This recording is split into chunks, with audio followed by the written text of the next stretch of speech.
Hey all, it's TreyGamr here, and welcome back to Overview and Retrospect. Get out of here, title thing, I don't need you.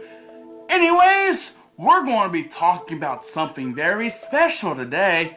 No, this won't be part 2 of Paper Mario, I'll do that like next month or something. Anyways, today is a special day because it reminds me of a wonderful software made by Nintendo for the DSi that really helped its longevity and popularity greatly, and for good reason. It's basically an animation software that's very simple, simplistic to look at and simplistic to use, but yet really, really great. I mean, Flipnote Studio. It's wonderful. This is basically my tutorial for YouTube. Sort of. Yeah. I mean, this is really awesome, and I can't wait to share about the awesome times that I had on it and its website, Flipnote. Even though today marks the 1-year anniversary of Flipnote being shut down. And Nintendo not promising, or at least not keeping up with their promises of releasing its sequel, Flipnote Studio 3D. Oh yeah, it's been like, not really 1 year, it's been like 1 year and 2 months. Mostly because last month didn't have a 31st, and I was working on Paper Mario Overview and Retrospects. I wanted that to be my first overview in Retrospects, so I couldn't do it on May 31st, but I was going to do it last month, but that month didn't have a 31st, but this month does. And well, I've been extremely busy with stuff, outside life, my summer job and stuff like that. But anyways, let's just dive in with the overview and my retrospect with this awesome software. So let's dive in, shall we?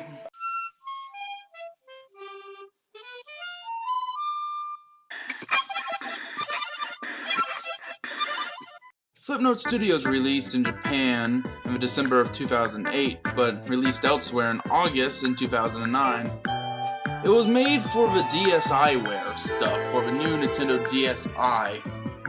It provides you with tools to make simple animations for a limited amount of time, like the one you're seeing right now. It's very pixely, but it looks pretty good. It had like a lot of possibilities, and if you actually looked at many good flip notes, you can see what its capabilities hold. It was originally going to be made to keep notes, but was then turned into a animation software because it worked so well. Nintendo collaborated with Japanese service site Hatina to create Flipnote, which would allow people who made flip notes to share them with the web. It was sort of like YouTube, and like it pretty much made its own kind of culture. You can access Flipnote by through the software itself, or you can actually go on the internet and find its webpage. Here you can do many things. You can search up other people's flip notes, rate them up by giving them stars, and also commenting.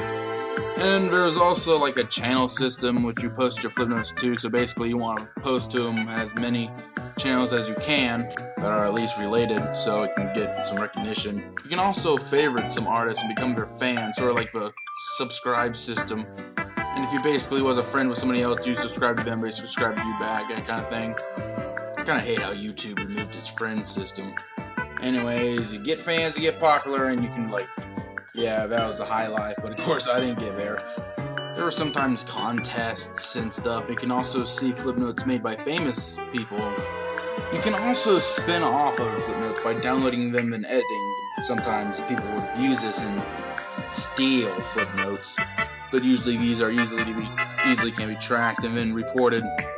Reporting on Flipnote also gave you these green stars, and also getting many achievements give you green stars as well as buying them from website. And you can use these to purchase themes for your creator's room, for your profile. There are basically 2 types of stars, the regular yellow stars and the colored stars. You can post the colored stars to flip notes that you really like, or you can use them to buy stuff, buy the said themes.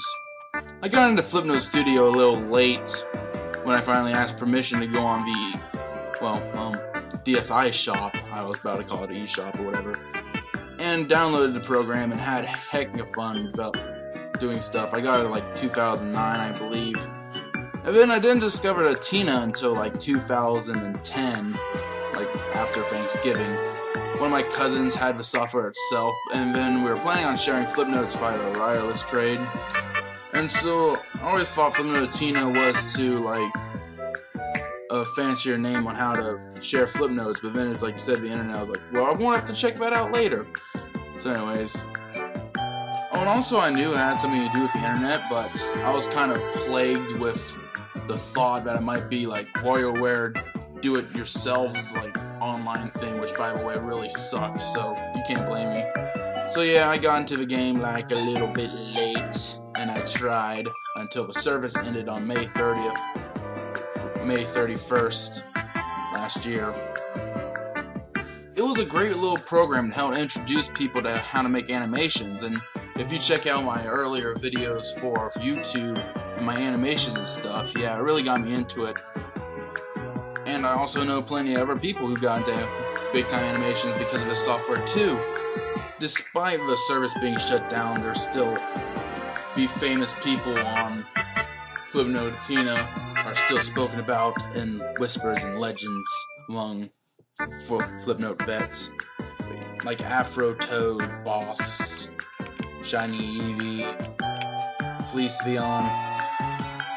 Probably have no idea who these people are, but anyways, they promised Flipnote Studio 3D, which is going to be a continuation of Flipnote Studio. It only released in Japan, and apparently the online service was kind of panned for a while because of unexpectedly high users and stuff, and they fear of releasing it out everywhere else. And also they got a kind of a phobia of like the possibilities it can be used for pedophilia, and that's why they shut down the SwapNote kind of texting-ish kind of application for the 3DS, which you can send pictures and stuff, and of course they shut that down. You can only do it locally, which makes it no fun. They've been promising the successor to Flipnote for forever, ever since the 3DS was in planned and development. And they say they're going to release it like August of last year, but it's about to reach August of this year, so it kind of looks bleak, kind of to Half-Life 3 standards bleak.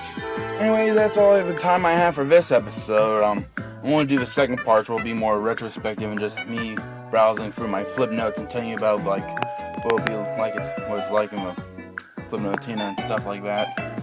But that will take a while. I mean, I'm almost done with the editing with it. It's just it'll take like 30 minutes because, oh my gosh, I overestimated it. But that'll be like a separate part, which I'll get out as soon as possible. But I'm going to be gone for 2 weeks. I'm sorry, I was kind of grungy and low speaking during that, but oops. But, well, I guess until next time, I'll go to see you next time. So, subscribe to see my next overview and retrospects, or whatever video I pump out about till then, which might be a vlog, just saying that I'm out, but whatever. And also, click right here to see my last overview and retrospects and stuff. But anyways, until next time, I guess we'll see you next time, so see ya.